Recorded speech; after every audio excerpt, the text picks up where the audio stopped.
দিনের একটা অংশে 24 ঘন্টার যে দিনটা যাচ্ছে আমাদের, অন্তত একটা অংশে আমাদের আল্লাহ রাব্বুল আলামিনের সাথে একাকী কথা বলা দরকার, যেটাকে আমরা বলি দোয়া করা। দোয়া মানে কি? মোনাজাত মানে কি? দোয়া মানে মোনাজাত মানে আল্লাহ পাকের সাথে একা একা চুপি চুপি কথা বলা। দোয়া মোনাজাত মানে আল্লাহ পাকের সাথে কথা বলা।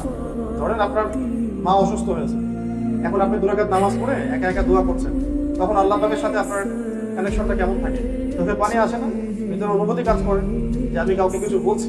ওই অনুভূতিটা কিন্তু অনেক সময় নামাজের মধ্যে আমাদের আসে না, তিলাওয়াত শুনে আসে না, কারণ যা বলছি অর্থ বুঝতে পারছি না, যা করছি তার অর্থ আমি বুঝতে পারছি।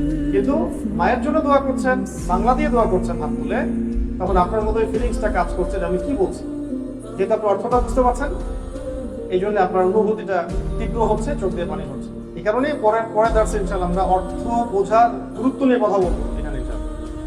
অর্থ বোঝা কেন গুরুত্বপূর্ণ তার মধ্যে এটা একটা বিষয়। তো দোয়ার বিষয়টা যেটা বলছিলাম, যে দিনের একটা অংশে, অন্তত একটা অংশে হোক, তাহাজ্জুদের সময় হোক, ফজরের পরে হোক, যে কোনো একটা সময় আল্লাহ পাকের সাথে একটু গভীর মোনাজাতে লিপ্ত হওয়া দরকার, যাতে চোখে পানি আসে। দিনে অন্তত একবার চোখে পানি আসা উচিত। এবং এই দোয়া সংক্রান্ত অনেক কিতাব আছে, তার মধ্যে একটা খুবই গুরুত্বপূর্ণ কিতাব হলো মোনাজাতের মাকবুল। মোনাজাতের মাকবুল, এই বইটা সব ভাষায় থাকা চাই।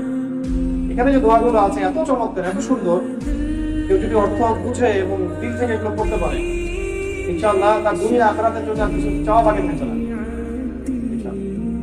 এত সুন্দর মোনাজাতে মাকবুল, আশরাফ আলী থানভী রাহমাতুল্লাহ আলাইহি লিখেছেন আর সংকলন করেছেন।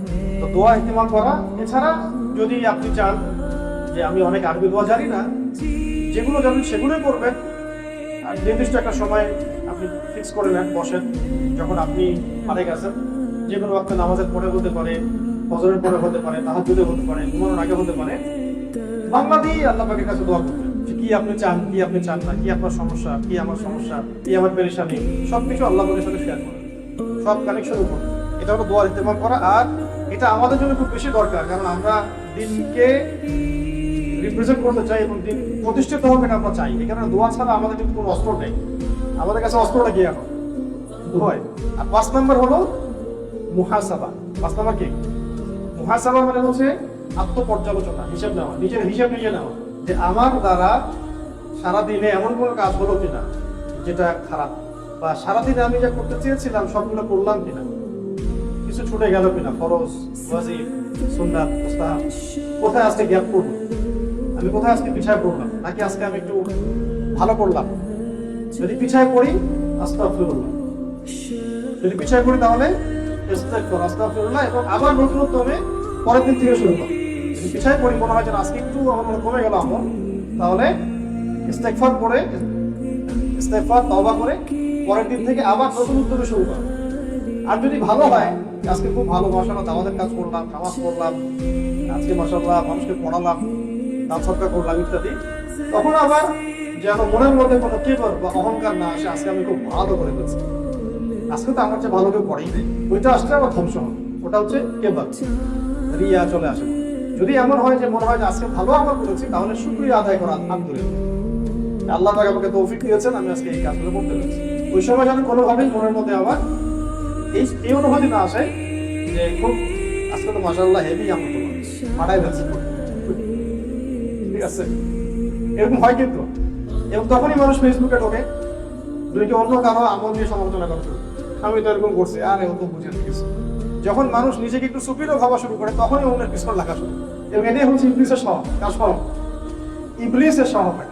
ইবলিস বহু আমল করতো, এত ইবাদত করতো আল্লাহ পাকের, ইবাদত করতে করতে করতে করতে এমন লেভেলে সে চলে গেছে যে আল্লাহ পাক তাকে ফেরেশতাদের সর্দার বানিয়ে দিয়েছে।